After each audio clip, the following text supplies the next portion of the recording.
loves, ngayon pupunta ako sa hospital kasi ni-request ako ng doktor ko noong nakaraang buwan ng pagbisita ko na magpakuha daw ako sa kanya ng dugo kasi buwan-buwan bumabalik ako sa kanya para sa check-up ko dahil katatapos ko lang mag-opera at ito yung request niya na gagawin lahat-lahat.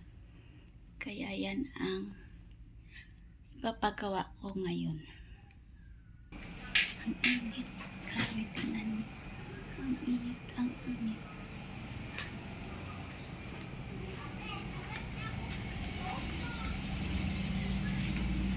Grabe, ang init.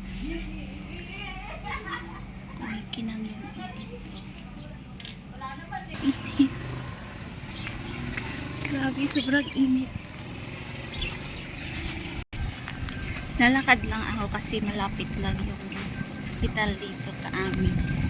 Walking distance lang.